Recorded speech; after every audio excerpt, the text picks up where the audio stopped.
welcome to Supposedly. I'm Rue. I'm Jessi, and today we are going to continue to tell you some super creepy, spooky things.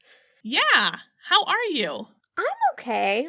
My week was drastically made better by the fact that I watched an episode of Ancient Aliens that was a crossover with William Shatner's Explained, and I thought the whole thing just had weird dynamics that just made for great viewing. How about you? I have nothing that exciting happening in my life. I just want to say that's the most ambitious crossover since That's So Sweet Life of Hannah Montana. Oh man, you're bringing back some memories with that one. Are they memories? Are they repressed memories? Are they nightmares? We don't really know. But we're glad to have you along anyway. Yeah. Yeah. Yeah.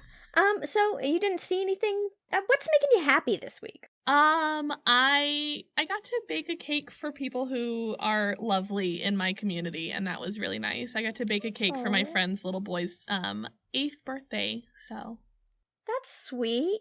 Yay. Yeah, that made me happy just because I like when people enjoy things I make for them. What else is exciting to me? Yeah, we're just living that quarantine life, baby. Well, one thing that should be excited to both of us is we had an episode of Taco the Town come out this week. If you guys haven't checked it out, head on over to their page, give it a listen.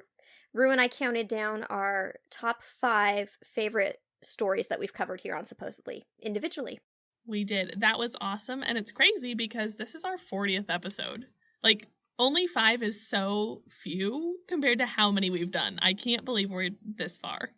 That's true, but we really got to pick our favorites, and it was kind of fun to go back through memory lane and also to quiz myself on my favorite stories, what I remembered and what I didn't. For those of you who did listen to Taco the Town or are going to, I did say that Grace Brown, who was murdered in the Gillette murder, was killed with an oar. It was in fact a tennis racket, and I did not remember that, so... That's fair. Yeah, there were some things that I could tell that Dave had listened to our episodes more recently than I had. And I was like, you're right, Dave, that is a thing that happened at the Whitechapel Club that I covered 40 weeks ago. I'm glad you know that information because I purged it from my brain like every college course I've ever taken after finals day. But who knows, maybe one day if we ever do a live show or something, we can do a trivia where we kind of revisit things, and I don't know, maybe someone could win a Supposedly t-shirt, which you can now purchase on our website, correct? You can, yeah. We've got shirts and hats available. Shirts and hats? And hats. There's a baseball cap and a beanie out in the world. What? Yeah. That's incredible. So if you want to cap your head with a hat that's supposedly... we got those. Head over to supposedly.com. No cap. Oh, I'm so Gen Z. All right, so let's do some stories. Jessi's like, I'm ready to leave the earth now. Me and William Shatner both. I mean, in all fairness, I've been ready to leave the earth for some time, so. Facts. Not gonna disagree with that one.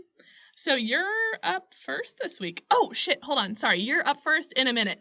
I was on an episode of the podcast We Believe Do You, which was absolutely awesome. I got to retell my very traumatic, almost dying story and talk about the Knicks again, which was a lot of fun. Throwback to, I think, episode 12. And they are an incredible podcast, so I definitely recommend going and checking them out. They're super fun people, and they're doing some really, their show is pretty cool. So go give them a listen. You can do triple Supposedly this week. If you just can't get enough of our wonderful voices in your ear holes, then boy, oh boy, do we have a treat for you. All right, so now it's your turn. Go first. Tell me a story. All right, guys. I went deep this week. Uh-oh. I went deeper than deep. If Rue's Davlov Pass was her great descend, then this may be mine. Oh, snap. It's gonna get a little culty in here, because today we are talking about the People's Temple. Yours was very Blue's Clues. I tried. I did more of a siren, and you were like, we just got a letter. We just got a letter. Bet it's from Jim Jones. Oh, terrible lead-in, but also kind of digging it, but also terrible. We promised we weren't going to sing in this episode, and we've made it 5 minutes and 40 seconds into the recording before I broke that.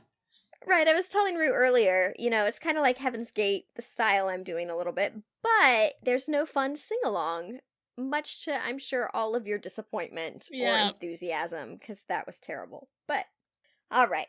So, the People's Temple is a wonderful mosaic of the whole spectrum of humanity. It was a dream that died on November 18th, 1978. That is a quote from Vernon, who you're going to be hearing from quite a bit throughout this story. All right. But before I really get into the birth of the People's Temple, let's talk about the era that made it possible. By the late 60s and 1970s, Vietnam's still going on, and racial issues and political assassinations are prevalent. John F. Kennedy got assassinated. Bobby Kennedy got assassinated. MLK got assassinated. This is a really politically charged time. And out of this turmoil, thousands of people flock to hear the teachings of the very then charismatic preacher out of Indianapolis, Indiana. His name was Jim Jones. This guy. This guy. Let me tell you about this guy. And then not tell you about this guy. And then tell you about this guy some more. So, Jones was inspired by Father Divine, who was a popular, although controversial evangelist at the time. Jones preached equality and Christian values while maintaining the message that the world was only going to be better if people took action. He was a huge proprietor of racial equality, and in fact, he prided himself on having a rainbow family, which was basically an adopted family situation of both his own children and children of different races and ethnicities. He was a faith healer, and he claimed to be blessed with abilities to cure the sick and the dying. So he soon decides to move his congregation to multiple locations in California before he finally settles on San Francisco. And he settles there in about the late 60s. There he builds a headquarters. A guy like my dad found out what you wanted to see and showed it to you. It was exhilarating and attractive. Once you got hooked by that, it's hard to get unhooked. This is a direct quote from Stephen Jones, who we're also going to be hearing from a lot in this story. Yikes. Staged healings were a huge attraction in these early years for Jim Jones. In a video footage of one of these healings, you can see him laying his hands on a young girl's leg cast, saying a prayer, after which he cuts away at the cast, and with the help of a few followers, removes it entirely. The girl then shoots up and runs around the church, miraculously healed. But these were all staged. He preached less about the Bible and more about social activism, as the church grew. In fact, he starts calling himself a prophet, and even a savior. His followers sign over their homes and paychecks and even begin calling him father. But the height of his power, a darker side of him really starts to emerge. Former followers start accusing him of sexual abuse, forced druggings, mind control, and just flat-out regular abuse. Yikes. Random fact here. Jim Jones preached that he was the only true heterosexual on Earth.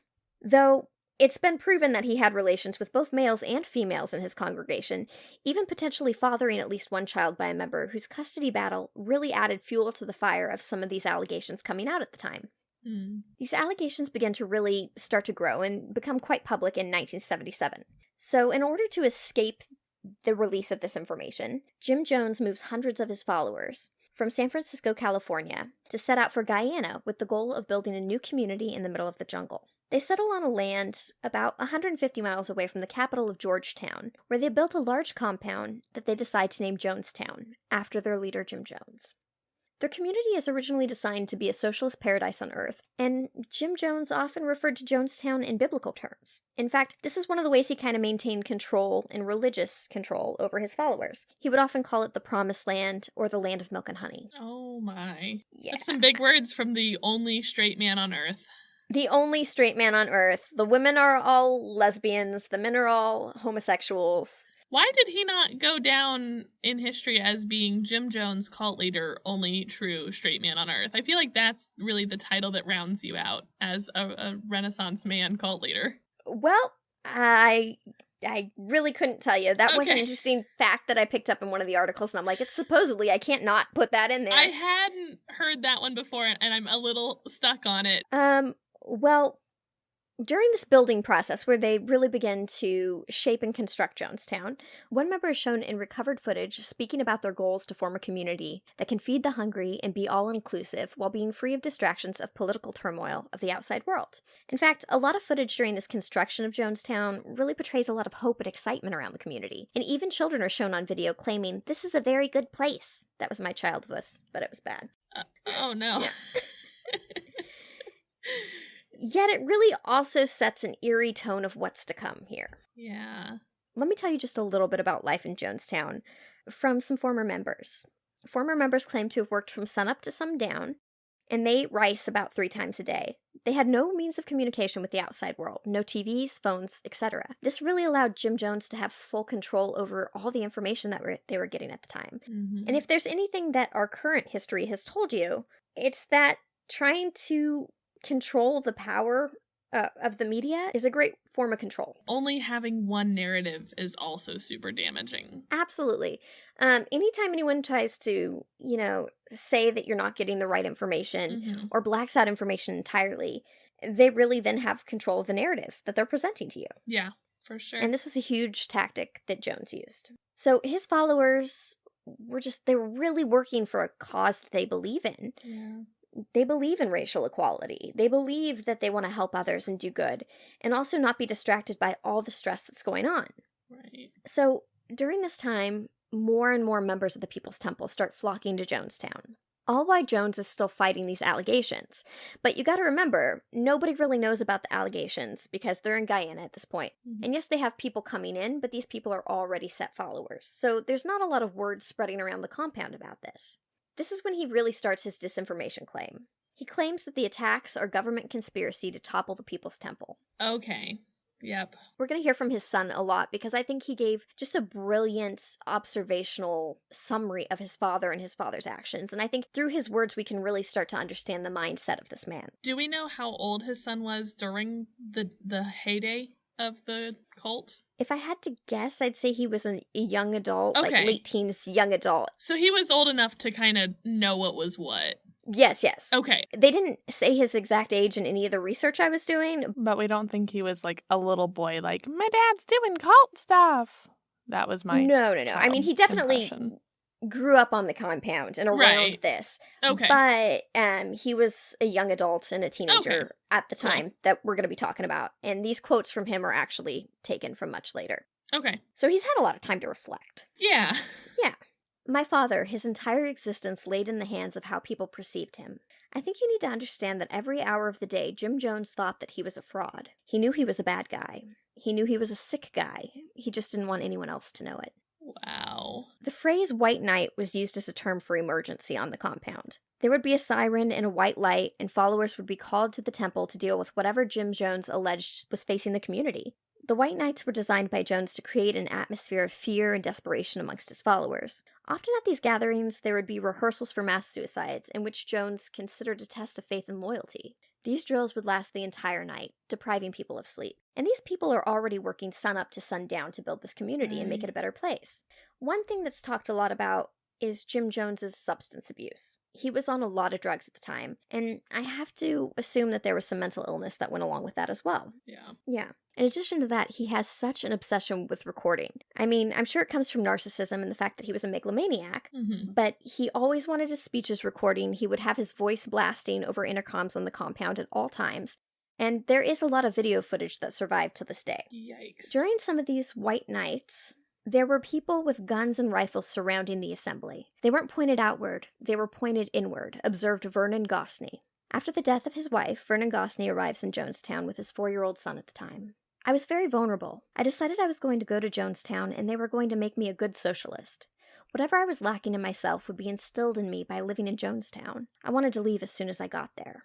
I was not free to leave, nor was anybody. I want to point out in this story, this is a great listen to your gut moment. Yep. And here at Supposedly, we are huge advocates and believers in listening to your gut. If something tells you to get out of a situation, please do that. Yeah, I mean, if you're able to, it sounds like by the time that he realized that this wasn't a great situation, he was already having rifles pointed at him. Absolutely. Yikes. So Vernon then confides in his roommate that he wants to leave, which at the time is taking a huge risk. Jim's followers were very devoted, and he had eyes and ears everywhere. This roommate had tried to escape once before, but was caught and punished so severely that in Vernon's words, he was frightened out of his mind. Wow. Now I'm going to start talking to you about the timeline of events that led up to what we refer to as a mass suicide. The day is Tuesday, November 14th. We are now 4 days prior to the event. And I want to introduce you to Congressman Leo Ryan, because as far as politicians go, I really like him, and I think that you should too, and here's why. Okay. Congressman Leo Ryan was known as an unconventional politician. He once had himself briefly incarcerated in Folsom State Prison to see what prison conditions were really like, and he even went to Canada to investigate the hunting of baby seals. Huh, okay. Yeah, he's a very charismatic leader that very much believes in action over words. Mm-hmm.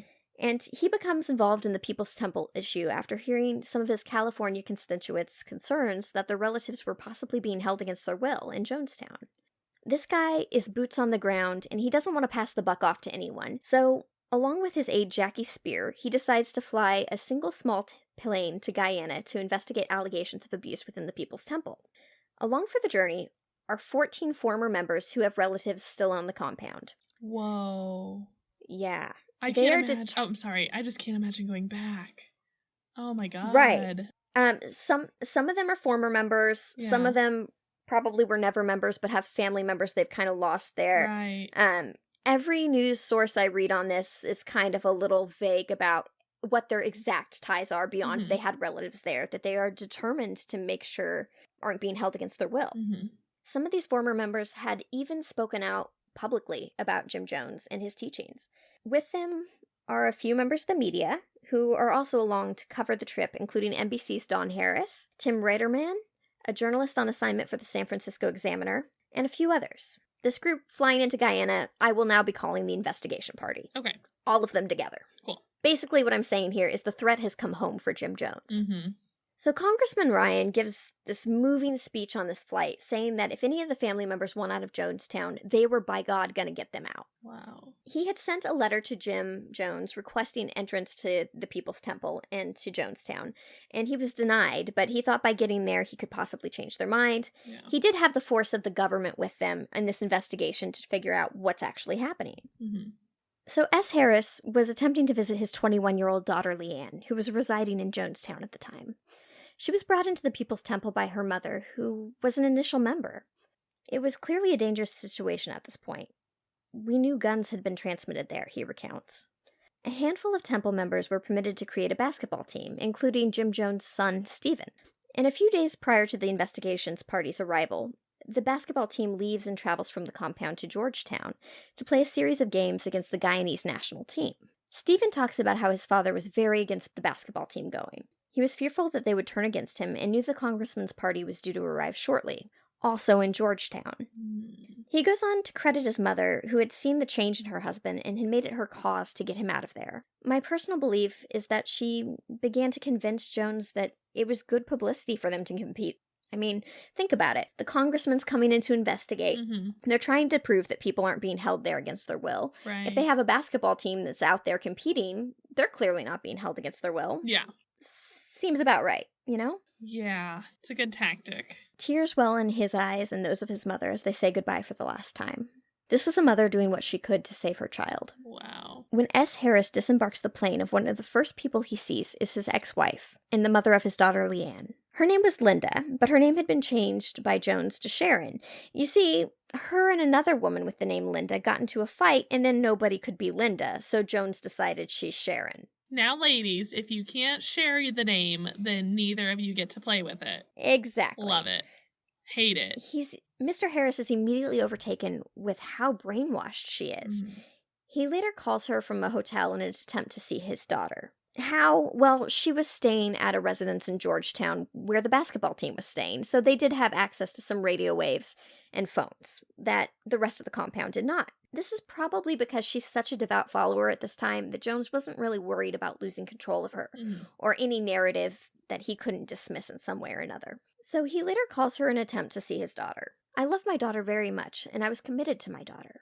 From the moment of her birth, I got that her life depended on me. She was very young when she was born, but it didn't matter. I would move heaven or earth, Mr. Harris recalls. That night, Jim Jones announces a white night drill. You remember that roommate Vernon Gosney confided in? Mm-hmm. Well, he didn't exactly keep it a secret. Back. So Vernon is approached during this white night drill by a woman named Monica, who also wants out. When he asks her if she has a plan, she says, "No, I thought you did." And they begin to talk about their desires to flee. I'm so scared that this is like an undercover mission. I would be a little worried too. Just because I know how like Jim Jones went in his paranoia, I'd be like, nope, no one can speak to me. I eat my 3 meals of rice. I keep my head down. Leave me alone. Absolutely. So, Jim Jones preaches fear this entire time to prevent followers from returning to the U.S. He wants to cut off contact from the U.S. entirely, and here's some of the lies he told. He said that concentration camps were being used and constructed to hold people of color at the time, and that the borders were being patrolled by racist organizations and the KKK. Jeez. Yeah, when that didn't work, he preached that nuclear war was just around the corner, and their present location, they could safely ride out the nuclear holocaust unscathed.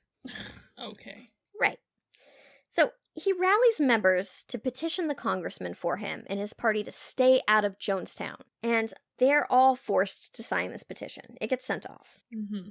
During this time, members are beyond drained. Like I've stated before, they're working endless hours. They're not eating nearly enough food, and due to these white night drills, they're not sleeping at all. On top of that, they're compounded by stress of Jim Jones's constant preaching over a radio system. It's beyond psychological warfare. Yikes. In the middle of the white night drill, in petition signing, Vernon begins to form this plan to escape. He says, and I quote, "I was unclear about what the plan exactly was, but my focus was the congressman and getting his assistance." Wednesday, November 15th. So around this time, Congressman Ryan is running out of options on how to get into Jonestown. Remember, he has relatives in the media with him. The pressure is really on for him to deliver too at this point. Yeah. And he's running out of options, so he confronts Temple members at their headquarters in Georgetown, the only link to Jonestown he can get into at this point. And I know it's confusing, the Georgetown and Jonestown, so I will really try to enunciate that. But in the Georgetown house, it's full of Temple members and was currently housing that basketball team I told you about that were there for their away games.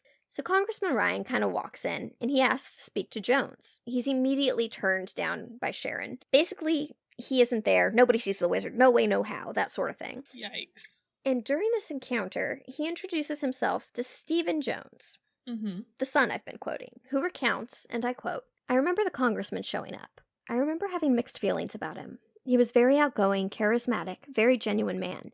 You didn't get much of that in the temple. At the same time, I was thinking, who are you walking up in our house?" So Stephen Jones and him share a short conversation about how the games are going, before the congressman is ejected from the house by another member. Jim Jones is pissed finding this out. I bet. Yeah. He orders the basketball team return home immediately, tournament be damned. But Stephen refuses. And at the time, I'm sure it's one of those things where, yes, he sees his father's becoming a madman, but also like, I'll do what I want, Dad. Well, yeah, and that's part of why I was asking what his age was through this, because he's at that perfect stage for the, Disney movie of like, this isn't my dream, Dad, it's yours. And there's definitely a sense of that. Yeah. I had known for a long time my father was nuts. He was sick from very early on. By the time the congressman came, he only had a few more months at the rate he was going with his drug use. He was just slowly killing himself on drugs. I know I sent him closer to the edge by refusing to come back at that time. There was no denying that he was losing control, and to a man like my father, it must have been like he was sinking in quicksand and grabbing at nothing. Stephen Jones recounts. Man, if only, this might sound bad, if only the drugs had gotten him. Like, geez. Okay, anyways, continue. I mean, in a way, they kind of did. Well, yeah, but I just mean, like, if only he could have OD'd in his own bathroom and left everybody else out of it. Yeah. So, Friday, November 17th, Jim Jones summons the People Temple's lawyer, Charles Gary, to handle the congressman's visit to Jonestown. But in an erratic move, denies entry again. So he's flip-flopping and changing his mind. Yeah, you can come in. No, you can't. And at this point, this lawyer is just over-representing them and dealing with Jones's erratic whims. He put a lot of work into this entire visit, and Jim is being an radical, nonsensical mess, right? So Charles Gary presents two options here. He says the People's Temple can deny entry once again, but if he does, Charles Gary is out. He's not representing the People's Temple any further, and he'll break off all contact, leaving Jones to face the situation without the upper hand of legal excuses. And the second option is to let them in to see what a beautiful place you've built. You see, at this point, he's kind of over Jones, and he kind of wants the whole People's Temple thing to come to an end himself. Yeah. So he's hoping that Jones's ego will lead to a little self-destruction, let the congressman in, get some people out. Of course, if it feeds into Jones's ego, he's all about that, so he opts for option 2. Right. And preparations begin for an official visit. Members are made to spruce up the plants, repaint the compound buildings, and more to make a really positive impression. Followers are drilled and rehearsed timelessly again and again and again on exactly what to say if they're asked, and are even recorded telling their family members how much they want to stay. Jim personally conducts mass quizzes of his congregation. Mr. Harris receives words that his daughter Leanne will be coming to his hotel for lunch the next day, and he's elated to hear this. When I got the information that my daughter was going to come down on Saturday, there was no reason in my mind at that point to go to Jonestown. If it turns out that I was lied to and she didn't show up on Saturday, I was going to Jonestown. I'm going to go wherever I need to go, and I'm going to find my daughter, he said. Congressman Ryan seizes this moment and immediately charters a plane to transport his party from Georgetown to Jonestown. Meanwhile, Vernon and Monica meet with Vernon's roommate in preparation for the arrival of the investigative team. They start to form a plan for Vernon to slip Congressman Ryan a note asking for assistance to get out. Monica is in, but the roommate, whose name is Keith, decides not to include his name on the note for fear that he's going to get caught. And in fact, it's fear that keeps him from even attempting to flee in this situation. I wrote the note, Vernon Gosney, Monica Bagby, please help us get out of Jonestown. That was the note, Vernon said. Vernon opts not to inform his son, as the boy might report them. The investigative party touches down on a small dirt airstrip in Port Kaimatuma, near Jonestown. Immediately, it becomes clear how isolated and removed from civilization Jonestown really is to the passengers. Shortly after, a truck pulls up with a flatbread. Did I just say flatbread? You did, yeah. I was gonna let it go. It wasn't flatbread. It's flatbed. So a truck pulls up with a flatbed driven by People's Temple members, and the party begins unpacking their gear, preparing to load it onto the truck and continue onward to Jonestown. But instead, they're met by a corporal from the Guyanese Defense Force. Oh. Yeah, who approaches the group and explains that only Jim Jones's lawyer, Charles Gary, is allowed to board the truck and proceed on to Jonestown. The rest are asked to return to their plane. Charles Gary is pissed. Yeah. This guy is just so over this. I can't get through this enough that he's just so done with this situation. So he's beyond annoyed and insists that Congressman and his party be allowed to accompany him, even saying that he'll take the full flack from Jones, absolving the corporal of any repercussions. Now, it is thought that the Guyanese Defense Force was often paid off by Jones. Okay, I was wondering why they cared. They care because they got some money. Right. But the corporal says no. So Charles Gary is ticked again. Yep. You seeing this reoccurring theme here, right? Yes, I feel bad for this poor man at this point. So he hops on the truck bed alone in a huff to go give Jones what I can only imagine is like a thorough ass chewing, right? And the rest of the party is left on the airstrip, bewildered and understandably irritated in really hot jungle weather for hours. Yeah, not great. Tim Reiterman, the journalist for the San Francisco Examiner who was with the party, recalls, clearly at that time we were not welcome. All we could do was wait. Finally, within a few hours, the truck returned to the airstrip and we were allowed to board and ride to Jonestown with several members of the temple. I think everyone recognized that there was a potential for danger. We were entering a place where not only were we surrounded by miles of jungle, but we also weren't in control of Jim Jones and his members. As a practical matter, it would be hard to get out without their permission. Tim is immediately impressed by the compound upon arriving there. He admired how do you even build something from scratch? I mean, it's a tremendous feat. There are hundreds of people surrounding a pavilion where the party is escorted and welcomed. There they're met by Jim Jones. It's a tense, yet very cordial meeting. Okay. And Tim notes that he was really taken aback by how weak Jones appeared. Yeah. He goes on to say, what really concerned me was the way he spoke. He started speaking in a paranoid fashion about his enemies, and then he just started to quietly rant about him. It was disturbing to hear him put a sort of figurative gun in the hands of us who came to Jonestown to visit. It was also disturbing to hear someone who had the lives of so many in his hands speak that way. Mm-hmm. While Jones is distracted by the journalists, and the guests of the compound are being entertained, Vernon plots to put his plan in action. In my state of mind, I didn't know who was who at that time yet. I see someone who I think is the congressman walking around the perimeter of the assembly. If I passed him that note and it was unsuccessful, I knew I would be killed. Wow. There was no doubt about it. I would be killed, says Vernon. Vernon musters the strength and passes the note to the man. But out of nervousness and the man not realizing what he was doing, he drops it. My heart is racing. I'm so stressed out right now. This draws the attention of a few of Jones's followers. Yep, I was worried about that.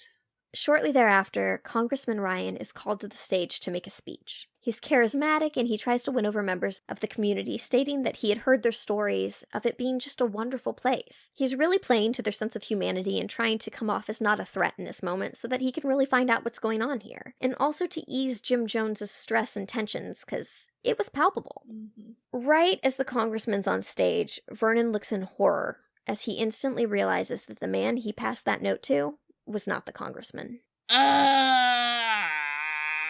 No. After the speech, Congressman Ryan subtly approaches Vernon. Without drawing attention, he asks Vernon to confirm what he had written in the note and had passed to one of his colleagues. And he tells him that they'll take him with them on the flight back to the U.S. the following day.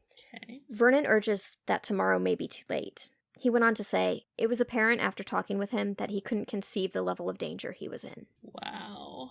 Also, can you imagine being the congressman and going up on the stage and making a speech? Like, would you not be terrified that you were just going to get sniped right between your eyes on that stage? He doesn't seem to be too concerned with it. Really? In fact, he's got the whole U.S. government kind of backing his expedition here. And if they take him out, that looks really freaking bad for Jonestown. And, you know, the U.S. government is going to be coming for Jones. That level of paranoia, I still would be scared that I'd get blasted away. Absolutely. But this is the guy that kind of things seem to have bounced off of in his life, you know? Yeah. While there is danger there, he certainly doesn't seem to have a sense of it from what Vernon recalls. Okay. So it's Saturday, November 18th. The investigative party is starting to grow suspicious. You see, Congressman Ryan had been approached by another member wanting out the previous night, and they begin to wonder how many more are being held against their will at this point. Marcelyn Jones, Jim Jones's wife, takes the party around the compound on a tour. She shows them the school, the nursery, the children's clinic, and more. She was proud of all that they had built and really doted on the children. She tells them that there are almost 300 children in Jonestown, and they could even use a few more teachers and nurses.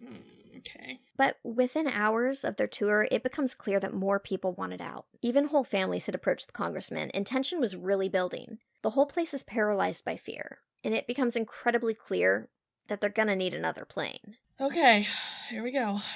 Vernon is torn on whether or not to take his son with him. I was of a divided mind. On one hand, I thought my son is black. He's going to be subject to racism of the United States government, and I thought this was a better place for him to be. I didn't know. I was confused. See, at this point, you gotta remember Vernon's been here for about a year now, and he's kind of given in to this narrative that black Americans are being held in concentration camps, and that the KKK is patrolling the border. So he's doing what he thinks is best for his son in this moment. Yeah. He decides to enter his housing, only to find a number of security guards there. Word was spreading fast around the compound that defectors wanted to leave. Vernon is understandably petrified. He tries to collect his belongings, but is met with resistance, until out of nowhere, Congressman Ryan steps in. So, as defectors begin to gather their belongings, NBC begins conducting an interview with Jim Jones in the pavilion, kind of to keep him distracted, but also to find out what he feels about everybody leaving. Yeah. Jones is growing more and more tense throughout the interview. He's losing control, and it's all playing out on camera, which is the worst thing for him. As we know from current political events again, this is a man on the edge. So, after gathering his belongings, Vernon decides to leave his son in the care of People's Temple. On the matter, he said, I met with my son briefly. He wasn't of an age where I could tell him what was happening. I hugged him, I said goodbye to him, and that was the last time I saw him. I don't know what else to say about that moment. 15 people out of 1,000 residents decide to leave the compound that day. 15 out of 1,000. That's not a lot when you think about it. No. The congressman decides to stay behind and help process more defectors, and speaks to Jones, trying to ease his growing madness. Meanwhile, a 16th defector boards the truck of party members, and defectors headed towards the plane. Vernon is immediately suspicious, recognizing the man as his devout follower of Jones. Yep. During the congressman's conversation with Jones, Congressman Ryan is attacked from behind with a knife by a People's Temple follower. Charles Gary, our very over it lawyer, looks on in horror, still very much over this shit, but now realizing he's in danger. Members of the congressman's party jump the would-be assailant, but not before Congressman Ryan obtains a large wound. See, this is what I was worried about this whole time. Shit is getting real. Yeah. Immediately, he makes the decision that he's not going to stay behind to process any more defectors, and he boards the truck with the rest of the people. Okay. This is an extreme wake-up call to both the investigative party and the defectors. Things are turning, and they're turning fast. Yeah. Congressman Ryan was their protection. He had the backing of the U.S. government to be there. If he couldn't protect them, who could? Yep. They need to get out of there and onto the plane fast. Vernon knows in this moment that they're not going to make it. Back in Georgetown, Mr. Harris meets his daughter for a meal downstairs at the People's Temple Georgetown residence. He says, "When I first saw Leanne, it was like nothing was between us. We hugged, we kissed, it was just wonderful to see her, and I know she felt the same way to see me." Stephen Jones and the followers upstairs at the residence receive orders from the compound to get revenge. First on the defectors, and then on the congressman's party. Okay. "It just took one spark, one moment of insanity to unravel the whole works," says Stephen Jones. Sirens blare on the compound, as Jim Jones calls a white night. Leanne is called from dinner by her mother, and informed that they have received their orders to die. She calmly asks if she should go back to dinner, and is instructed by her mother to ask her father to leave after. Mr. Harris's ex-wife came to say goodbye to him and kissed him on the cheek. He had made plans with his daughter Leanne the following day. He felt upbeat and that he was making progress with her in the situation entirely. Stephen Jones jumps in a car and heads away from the Georgetown residence, claiming that he wants to get better news elsewhere and just to kind of get out of there and clear his head for a bit. Mm-hmm. He later returns to find Leanne, her mother, and 2 siblings dead of knife wounds. Whoa. As I opened the door, the first thing I saw were the babies. They were dead, clearly gone. It was horrible. Leanne wanted so bad to please her mother. The love of a mother and daughter, there's nothing like it. And what I learned later was that they had actually killed each other by slitting each other's throats. Whoa. The truck with the investigative party arrives on the airstrip. Unfortunately, so does a tractor of men. It's decided that Vernon and Monica would board the small plane, which was boarding first. The investigative team searches all the defectors for weapons at this point. I mean, they can't really be too careful, and now there's a tractor with men on it that could be armed. So this process is a little rushed. They're just trying to get everybody boarded and out of there as quickly as possible. Mm-hmm. The 16th man is the last to be checked in and is allowed to board. The small plane begins its descent down the runway, about to lift off. As soon as it starts, the tractor of men draw rifles on the remaining defectors and investigative party members, who then begin to scramble. The gunmen walk around to the wounded and execute them one at a time with a single gunshot to the head. Jesus. This attack resulted in 11 people being wounded, including Jackie Spear and Monica Bagby. Don Harris from NBC, Congressman Leo Ryan, Greg Robinson, a photojournalist with the San Francisco Examiner, Rob Brown of NBC, Patricia Parks, who was a defector, were not so lucky. Their lives were ended that day in cold blood. Wow. The journalist from the San Francisco Examiner, Tim, flees into the jungle to avoid being shot. He is wounded, but he makes it to the jungle all right. Charles Gary convinces one of the men that it's Jim Jones's plan that he survived and tell the world of Jim Jones's message and what happened here today. He is allowed to flee. Before the small plane could even lift off the ground, the 16th man draws an overlooked pistol and begins to fire. Vernon is hit, but is able to escape as the hatch is thrown open. He comes to hours later in the jungle. Which is not great, by the way.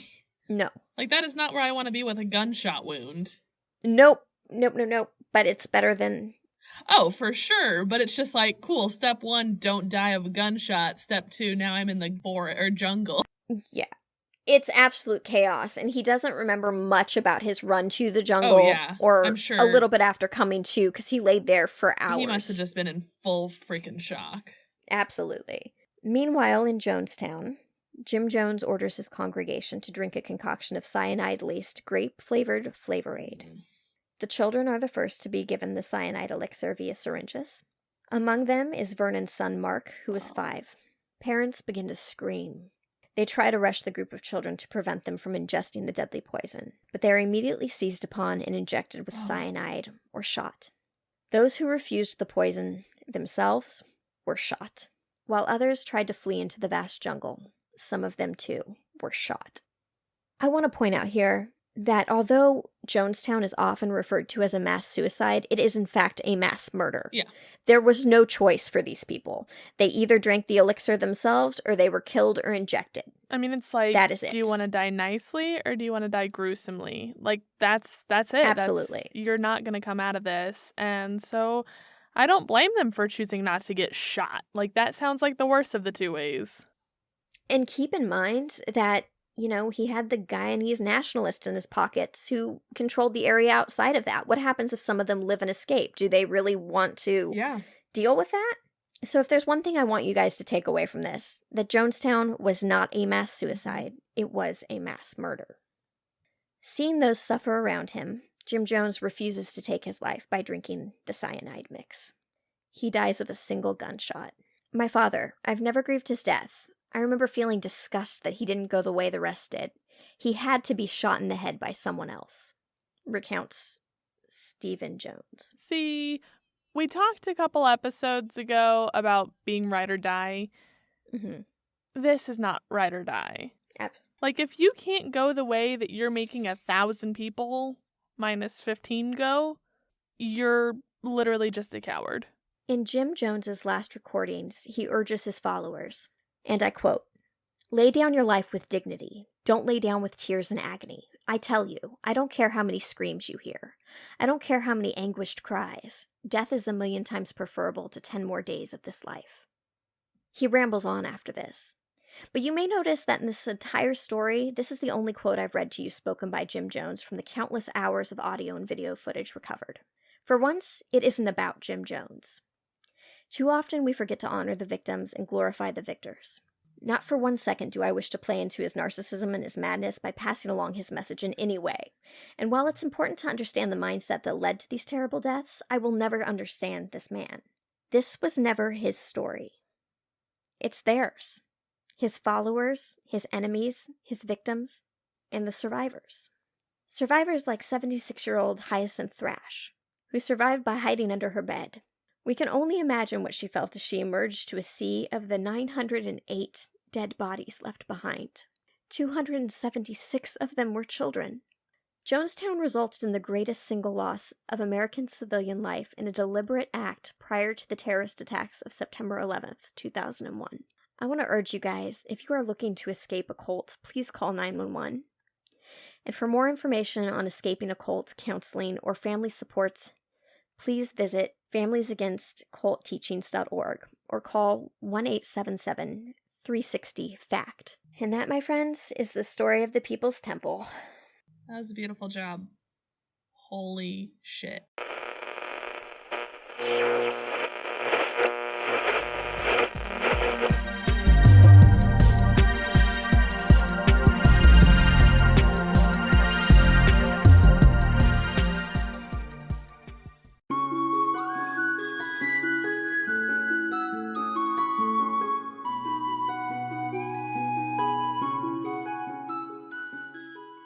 If you enjoy high fantasy and heartfelt storytelling with a dash of adult humor and goofs, you'll love Spellbound. We're just 4 uninhibited actresses befriending mystical animals, slaying big baddies, and swooning over axe-wielding women in our femtastical Dungeons & Dragons universe. Spellbound follows the adventures of Princess Thea, the wild magic sorceress played by Lydia Miller, I couldn't control anything, and then I hurt you all.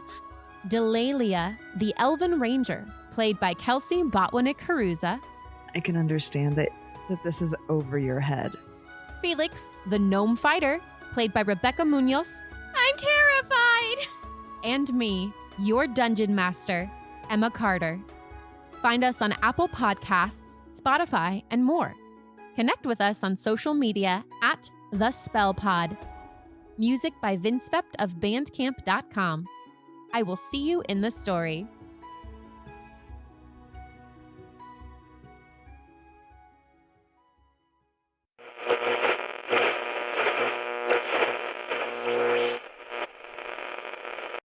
So, Rue, what did you bring today? So, hopefully something to kind of lighten the mood after that. Lighten the mood may be a little bit ambitious, but I mean, it's not mass jungle murder, so I guess we'll take that for what it's worth. So for this story, we are headed up to Northern Ireland. I love Ireland. Yeah, your ancestral neck of the woods, if you will. Yeah, apparently. And I'm taking this as a good vibe because I actually have audition later today for a movie that films in Ireland that I'd really like to get Yeah. I can't say anything else about it, but I'm really hoping. You'll be on my side of the pond at that point, so can we, like, have a sleepover? We'll be close? Yes, come to Ireland. Yeah, let's... All right, so like I said, we are up in Northern Ireland, and more specifically, we are in Belfast, at 5355 Crumlin Road, where a domineering structure faces the Crumlin Road Courthouse. This is the story of the Crumlin Road Gaol. And I think we're having some technical difficulties. Okay. Do you want me to do some general reactions right now so you could just plug them in? What? Nuh-uh. Okay, that's kind of cool. You're getting a little John there at the end. You mean Lil Wayne? No, Lil John. That's Little John? Yeah, Lil Wayne's young Bulla baby. Oh, okay, yeah. All right. I needed that. I needed that to be able to tell the difference. You're welcome. Thank you. You're welcome. It helps that I was primed because I was for sure listening to some Lil Wayne earlier, so I was ready to give my best Wheezy impression. I like your Wheezy impression.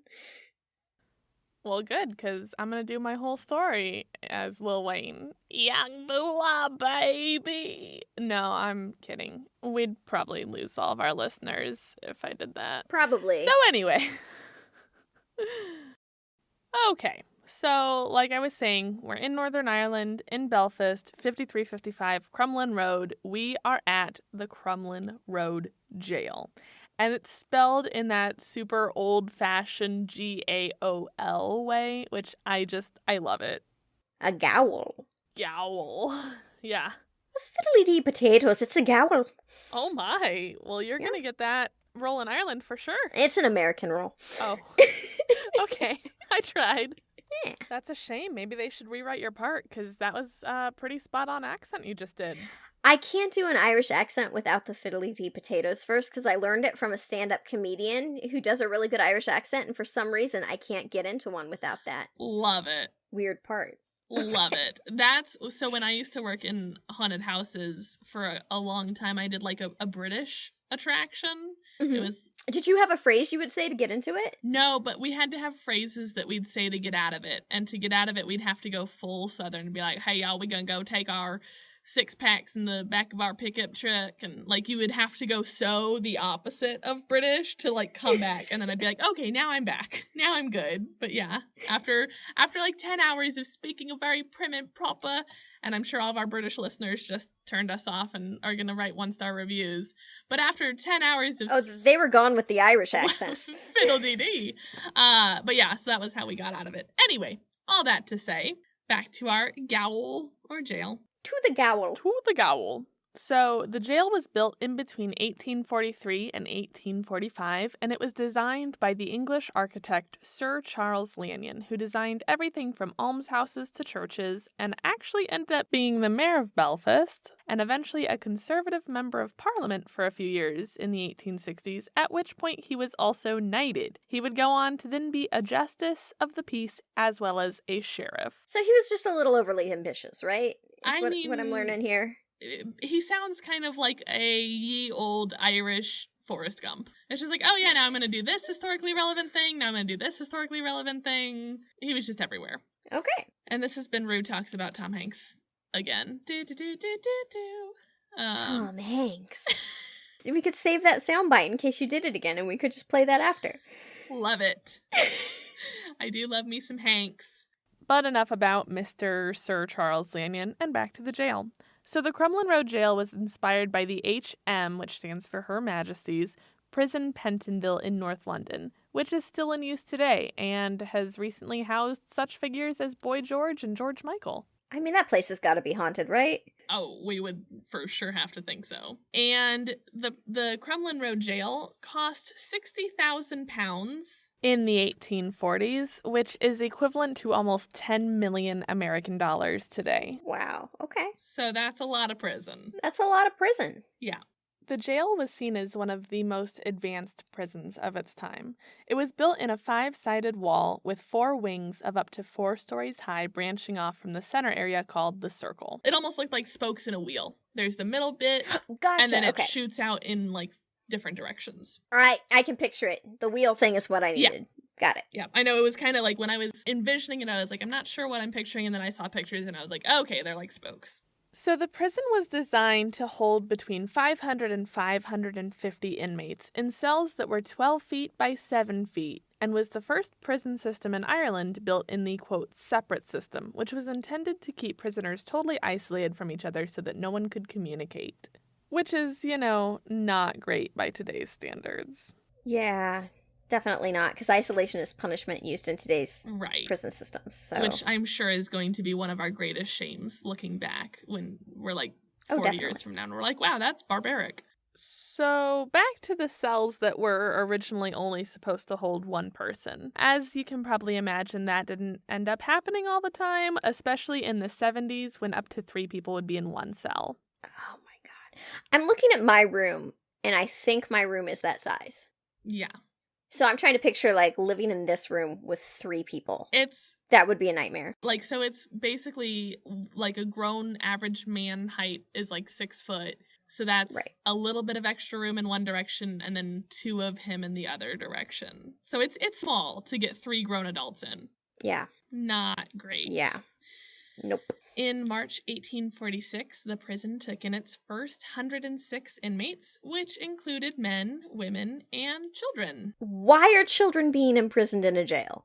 Well, I'm glad you asked, and we'll get there as soon as we get them there. So these 106 inmates were marched in chains from the Carrickfergus County Jail to the Crumlin, or as it's most often known, the Crum.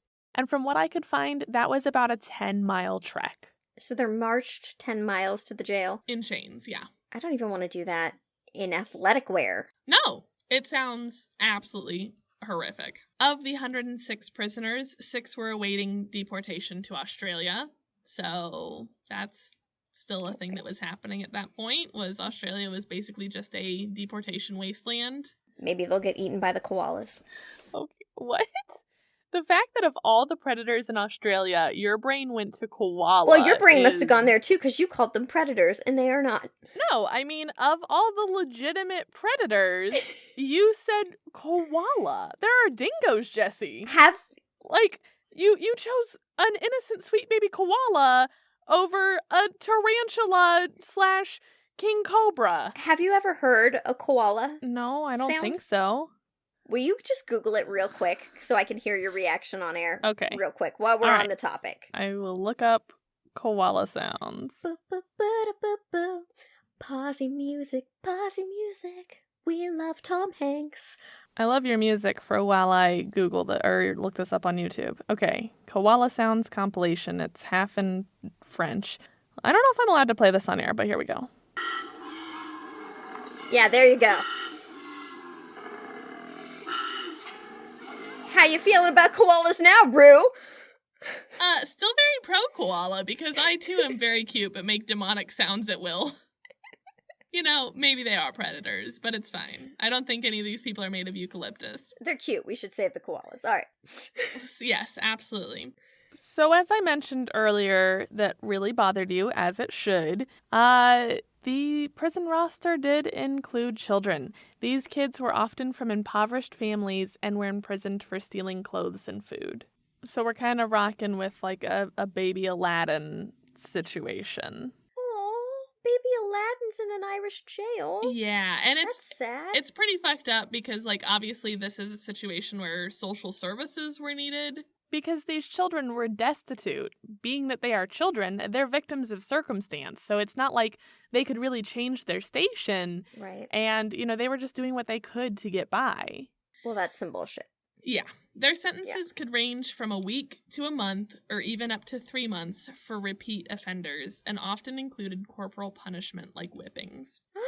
Oh, that's terrible. Yeah. The way that children's cases were handled changed after Patrick McGee, who was between 10 and 13 years old, depending on which recount of the story you hear, was sentenced to 3 months in this prison in April of 1858 for stealing clothes from a washerwoman. And he unfortunately hanged himself in his cell on April 27th of that year. Oh, that's so sad. Later that year, a law would be passed that children under 14 could not be sent to adult prisons. But, 14-year-olds. Still okay. Right, yeah, I guess that's... You're grown now, mister. You know algebra. I can't even... Yeah, prison reform now, then, always, and forever. So now we're going to talk about some of the women who were imprisoned here. They were kept in the prison blockhouse at the end of the D Wing until the early 1900s. But during the suffrage movement in 1913 and 1914, they were housed in the A Wing. And so a lot of times they went to prison because they were like, hey, we want to vote or have bank accounts. And they're like, cool, here's prison. Go enjoy your rights in prison. Right, yeah. And I bring up this stuff because I feel like it's important to talk about the prisoners who were held in this jail. Absolutely. Because a lot of them were resistance fighters. During this time, we're in the 1800s, and there are a lot of Irish people who oppose Britain's rule over Ireland and see the Crown's takeover as tyrannical. We've talked a lot on this show about Britain loving colonizing, and during this time, they were like, Ireland, you looking pretty cute, and a lot of people in Ireland were like, no thanks, how about you don't colonize us? And so they were like, oh, look, you're a terrorist. And that's how they got incarcerated. I appreciate your historical sum up of those actions. Listen, it's, you had your whole Jim Jones. We're going to have to get into the Irish potato famine in another episode, which is pretty fucked up if you actually know the history of it. It has to do with Britain being bad some more. But yeah, so maybe I'm just in a super Irish mood because we've been watching a lot of Peaky Blinders. But yeah, I could totally cover more about Ireland and the IRA, the Irish Republican Army. And honestly, I probably will at some point. But let's leave it today at that if you opposed the Crown and British rule, they would be like, oh, hey, you're a terrorist, go to jail, even if you're 14. Do not pass go. Do not collect $200. Colonial Britain's like, yeah, see, she gets it. Right. Yeah. So the jail has been expanded several times. The first expansion happening in 1850 when an underground tunnel system between the courthouse and the jail was made in order to move prisoners to the courthouse for trial without being seen, as well as to limit escape opportunities. I am here for tunnels. Not in, the best sense of, right. Hey, it improved the jail any. Probably not. Yeah. But I know that there's gotta be some stuff that goes on in tunnels in any sort of historical prison, and I am here for that. I was gonna say, file that one away for later. That's we're gonna see the tunnels in a bit. So. Oh, it's in my brain cabinet. In your Dybbuk box, your brain Dybbuk box. Another expansion happened in 1901 when the wings were expanded to hold more cells. Yay. Great, right? Fantastic. Don't have enough children and women in prison there. Right. And that was in 1901, so the suffrage movement hadn't even started yet. So they were like, these women are getting rowdy, so we should make more cells for when they start thinking they deserve rights. Meh. Meh. Meh. No rights, meh. No rights for women. Stick 'em with the kids that steal clothes. Meh. You want to vote and these kids want to eat bread? Go to prison. Meh. Meh. Oh, God, I'm going to do the whole story in that voice. Okay. And they also, that was fun, but now we're sad. And it was actually in that expansion that they added an execution chamber, which was not part of Lannion's original design. Oh, yeah, that is sad. Yeah, but we had fun with meh. And we did have fun. Now we're sad. During the jail's operation, it did see 17 executions. Whoa, okay. And that's just executions. There were many more suicides that took place at the jail. But until this execution chamber was added, the gallows were basically just open at the end of D-Wing for full view of spectators. Okay, question. Yeah. When you say full view for spectators, do you mean just the general public, or are you meaning they hung these people in front of all the other prisoners? Well, I think a little of both. Oh, man. Yeah. The public execution thing is nothing. I can't get behind that. Yeah, I mean, okay, I like football, and I'm not here to equate those two things as the same, but it's that's a very violent sport. In ancient Rome, they had the gladiator battles, which were often also the can't death. Get behind that. Yeah, no. we as people like watching bad things happen physically to other people. But I still can't, like, yeah, I'll watch a dude get a concussion, but I can't imagine be like, yep, this dude's about to lose his life today. Let's pack some PB&Js and go watch the public hanging. Like, I don't understand what compels people to think that's fun. Probably just lack of anything else going on in that time period. Yeah, I mean, I watch people die in movies, and, like, they didn't have Netflix, so I guess maybe it was a desensitization thing of, like, but that's real. I don't know. I don't get it.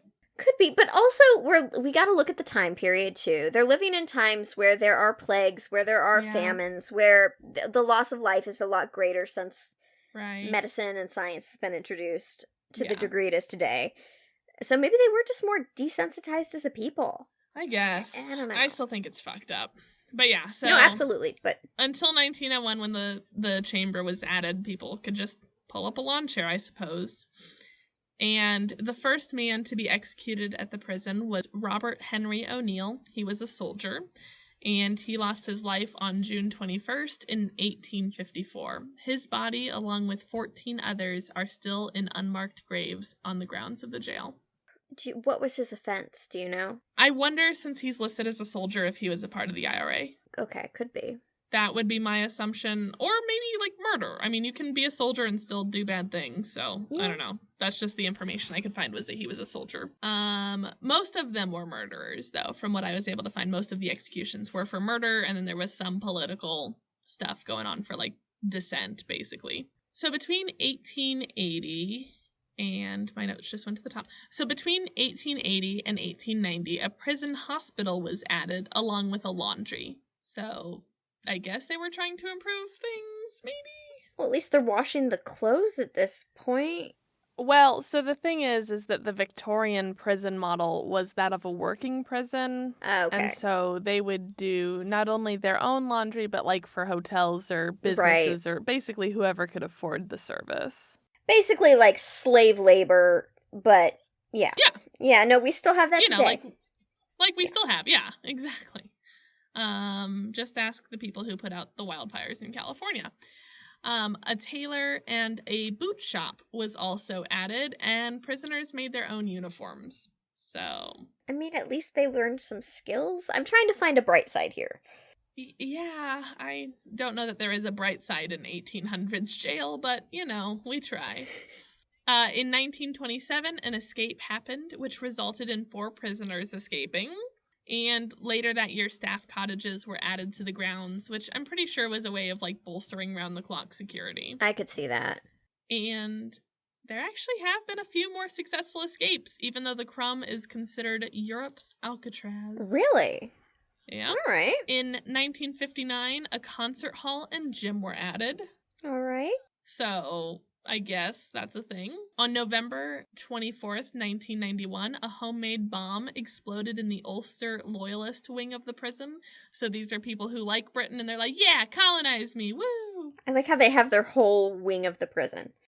Well, okay, so we're going to get into that because it's a huge, like, gang turf war situation. Okay, all right. So it's kind of like in common prisons today, how sometimes they separate... like the Aryan Brotherhood and the Latin Kings and, gang wars and yes. And Yeah, it's exactly that. They were like, if we let the Loyalists and the IRA together, we will have a bloodbath on our hands. Gotcha. So... we're in 1991, and this homemade bomb explodes in the Loyalist wing. And it was detonated by members of the Provisional IRA. So this is a faction of the Irish Republican Army who don't like Britain. And this bomb killed 2 of the Loyalist prisoners, Robert Skye and Colin Caldwell. And this happened at a time when tensions were high, and they were actually having debates on whether or not to desegregate the Loyalists and the IRA inmates. And then they're like, oh, people are getting bombed. Maybe that's not a great idea. Yeah, it kind of seems like at that point, maybe we think about, like, splitting it up a little bit. Yep. And this bomb was planted against a wall behind a radiator in the dining room and killed these 2 men while they were eating their dinner. And so then in December of 92, so about a year later... the Ulster Freedom Fighters, who are, again, this loyalist paramilitary group... Gotcha. Launched a rocket at the Crum. What? in the area that they believed was the IRA wing. That's ambitious. Okay. Tell me more. And that was thought to be a retaliation for the radiator bomb. A rocket bomb? It didn't work. No one was harmed, but I guess points for trying. What is it like? When you say rocket, are we picturing like one of those at-home science experiment rockets, or are we talking like big rocket? I'm gonna assume it was like a rocket launcher type rocket. Okay. I mean, it's 1992, so those exist. True. Yeah. But I like the idea of a bottle rocket. And they go back to their, like, loyalist boss, and they're just like, well, we did it, boss. And he's like, what the hell are you talking about? You did it. It's a bottle rocket. They're like, oh, is that not what you said a rocket. meant? You didn't specify what kind. Like, you just have this total Fred and George situation.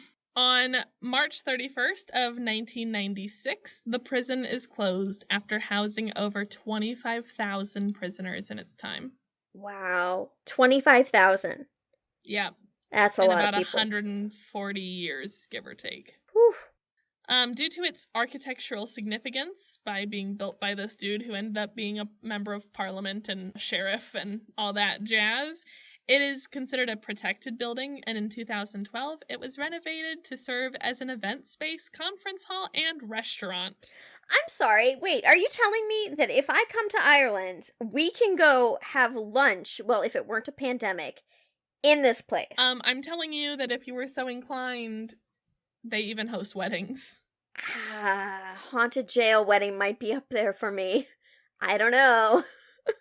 Probably not, but also it'd be cool. Okay, I could see having a reception there. That's where I'm at too. It's like, okay. I looked at their pamphlets because they're all available online. They know what they're doing. They have a wonderful executive chef who has curated some beautiful catering menus. They have some great event space offerings. But it feels a little cringy and not great to get married in a prison to me. That feels very much like the stereotypical, the ball and chain.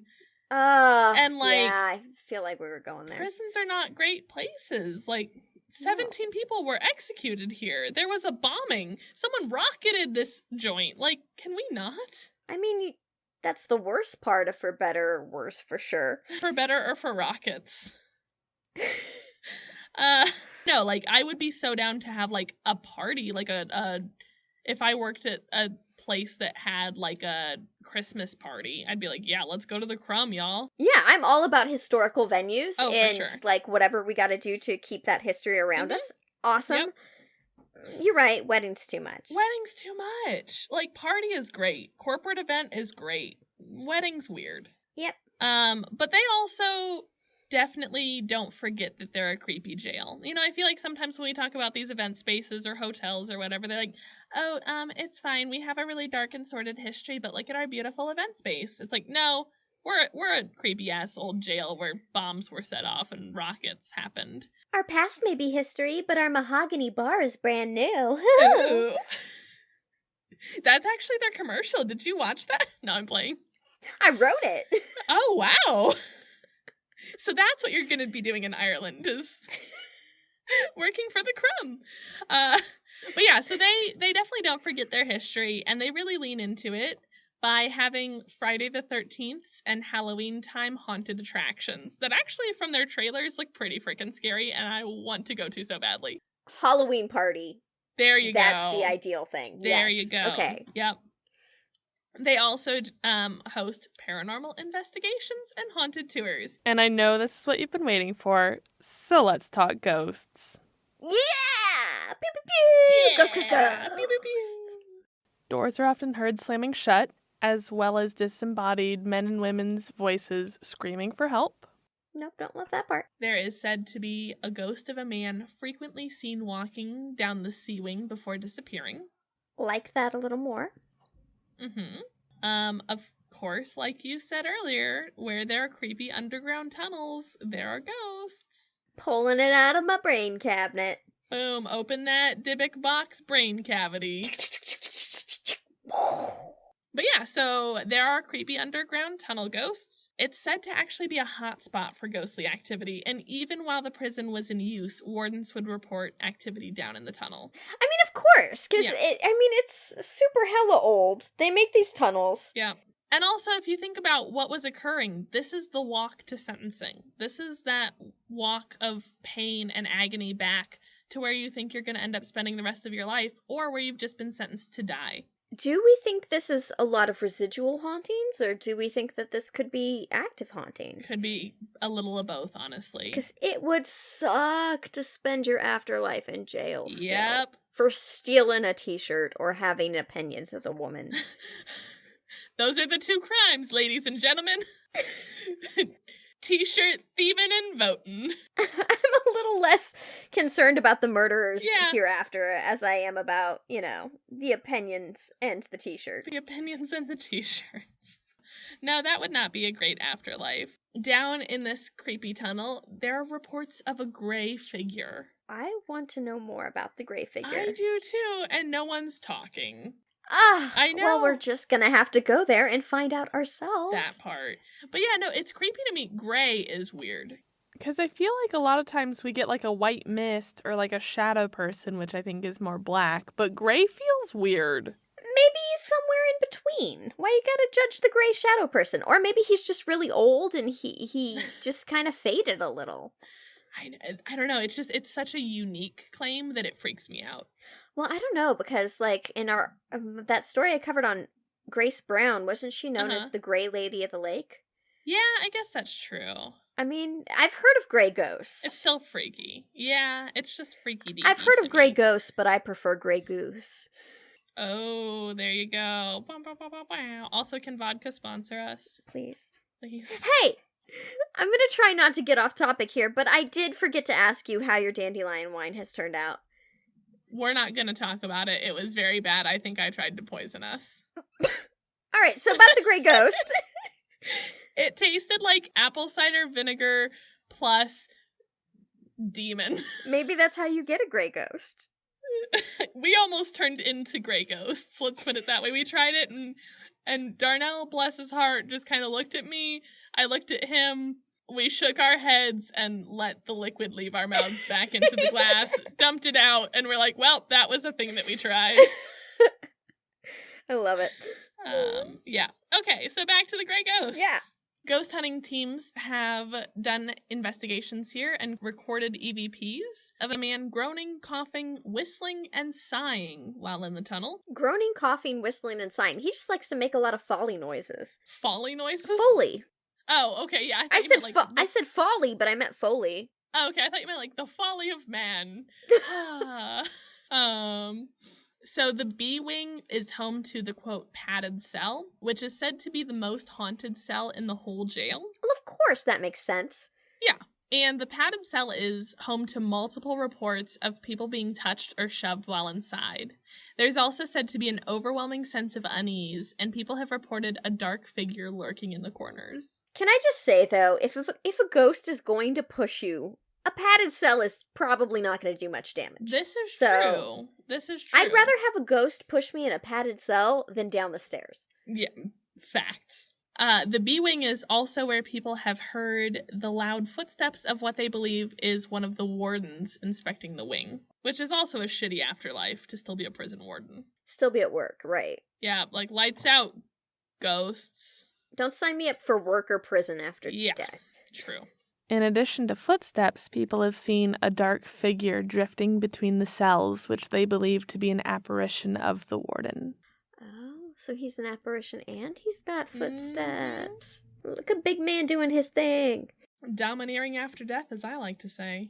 In the D wing, there is a ghost who simply stands and watches the tourists as they do touristy stuff. Like, hey, what you doing in my house?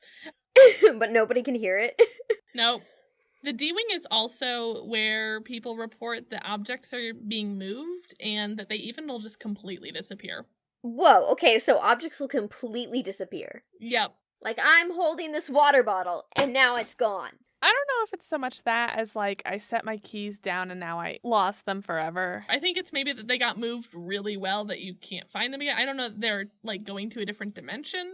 We think that Jim has been removing some items lately. Really? Yeah. We've had things go missing, but we're also a house of 3 people and lots of animals and chaos, so I can't, testify to that, but... Have you asked for them back? No, maybe I should. Maybe I'll write the note on the fridge next to the meeting time that we're gonna do the EVPs and all that. After my story, I want to get into more gym stuff. But no, like, that's honestly, like, so my mom who passed away, I attribute finding all of my shit to her, because like when I get really stressed out that like my wallet's gone or my keys are gone, like, and I'm having like a holy shit, like on the verge of a panic attack, I'm like, Mom, can you help me? And like within 10 minutes I find them in like a really dumb place that I've for sure looked before. I'm like, thanks, Mom. Well, why aren't my ghosts doing that for me? Because you have to ask. Okay, well, clearly I didn't know that. Maybe I will do that. I will try. Yeah, I straight up, I'm just like, Mom, can you help me find my keys? Like, I don't think she moved them, but I'm like, maybe you can find them. I'm just waiting on Jim to pay his share of the rent. Facts. All right. On the website Spooky Isles, where I got a lot of this haunting information, there was a comment left by someone named Phyllis who said, I visited the Crumlin Road Gaol several years ago, and I felt several presences while there.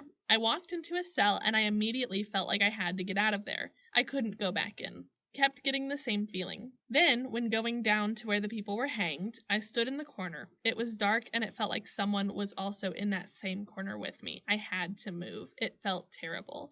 The jail affected me for weeks. I had an overpowering sense of depression from the experience. Wow, it stayed with her. And this is why I don't want to get married here.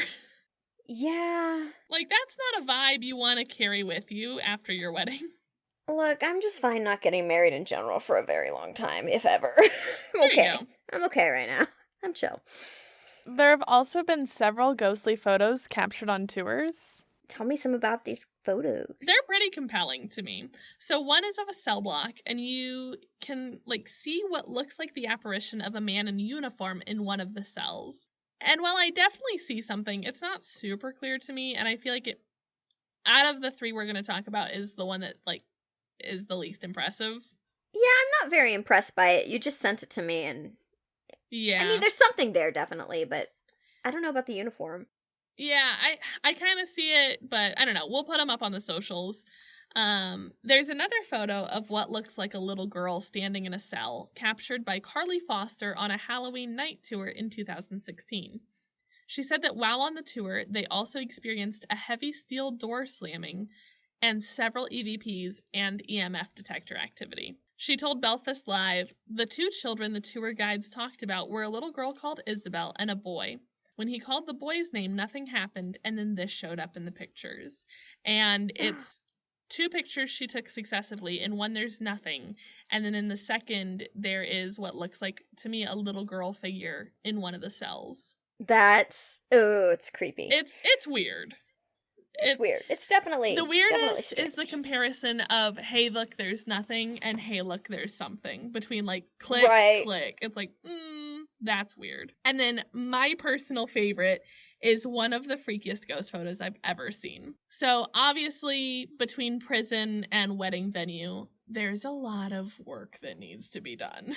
Well, yeah. Yeah, so there were huge renovation efforts that took place. And one of the painters who was working on the site decided, how funny would it be if he stepped into one of the coffins that were up on display and had his buddy take a picture. In the photo, you can really clearly see a face next to his. Somebody did not want him in there. Or somebody already was there and was like, yo, this is my coffin, get your own, bruh. This is my box, man. And like it could be doctored. Obviously, all of these could be doctored.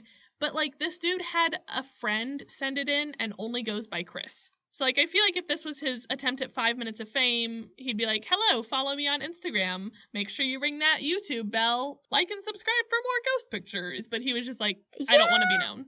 Maybe. I think if you were ever going to do a hoax, the best way to do it would be not to seek any attention or want to be known from it. For sure. But this picture does look super legit to me. It's freaky. It's weird. There is a documentary called Haunting on Crumlin Road available on Amazon Prime UK for rent. I didn't watch it because I'm a cheapskate, but if you want to get a taste of the crumb while you're stuck in lockdown, go check it out. And also their website's pretty great, and their menu, which is for Cuffs Grill, looks pretty tasty if the pandemic ever ends and we get to go places. So when you're shooting your thing in Ireland, I'll come and take you to Cuffs. I would really like to just put it out there that that's going to happen. Because it is. Amazing. We've spoken it into existence. So we're going to go to Cuffs. And written in the stars. We're not going to have a crummy day on our crummy day. That one got me. Hey. But yeah, so that is the story of the Crumb. I love it. I am down for a good Gaol anytime. So you didn't think it was crummy? No, you were my Gaol Powell. Aww. What is Jim stolen? You said that some things have gone missing. Okay, so off the top of my head, a sweater, a hair straightener, a candle lighter, and I think that's it so far. Probably a lot of scissors, but I think those are the people. I too have a scissor goblin in my house. It's fine. Scissors are hard to keep track of. Rue, I buy so many scissors. I go to IKEA where they sell them in scissor 3-packs, and I usually buy 3 or 4, and I dump them into my drawer. And by the end of 2 months, I am down to 1 pair of scissors. Every frickin' time. I swear, there are such things as scissor goblins that live in your house. They're like the sock goblins in the dryer that come and steal scissors. And then you have none. I'm sorry I didn't cover the scissor goblins in my fairies episode, but maybe it's time for a re-examining, because scissor goblin is for sure a thing, right? Yeah. That's a cryptid. Scissor goblin. I'm going to say that's the official cryptid, supposedly. Can I go out on a limb there? Yeah, we had some lovely fan art come in last week. Can we get some Scissor Goblin fan art? Scissor Goblin fan art, Can I speak that into existence? They hang out with the sock thieves. Sock thieves, yep. Elves? We're workshopping that. Yeah, I like elves, because it's kind of stockings and Santa. Yeah, and like shoe adjacent for the elves that worked in the shoemaker's shop. So I feel like they steal your socks, and then the Scissor Goblin. Yeah. I love it. I think we're onto something. Don't steal our ideas, guys. So if you have a scissor goblin in your house, please reach out to us at supposedlypod@gmail.com and tell us all about that scissor goblin. Maybe you want to send us some fan art of scissor goblins. Hit us up on our socials. Or if you have any stories you want us to cover or any personal experiences that you want us to talk about, we would love to hear them at supposedlypod@gmail.com, or we have a nice little form on our website at supposedlypod.com. And if you want to hang out with us on Facebook, Instagram, and Twitter, we are at supposedlypod. And can I just say, Rue has been crushing it on our socials. And our Insta's been pretty lit, so if you haven't popped on over there and given us a follow, jump on it. I mean, just come hang out with us. We have a great time. We talk scissor goblins and all sorts of weird stuff, so come chill with us. I will even go as far to say, if you listen to this episode and by the end of March 2021, if you post something on our social media, I will personally sing your own song. Well, now they're not gonna do it. They're like, if I post 2 things, will you guys not sing to me? Yes, we will not sing to you for 2 things. For a 5-star review on Apple, we won't sing to you for 1 episode. I don't think we could do it. It's a promise that we can't keep, but what else we're gonna... Wow, I don't know what I was gonna say there. It is a promise we can't keep, but a promise we can keep is that we'll be back next week on... Supposedly. Go get yourself some scissors, goblins. I was trying to say. You called them the goblins. Get some scissors, you goblin.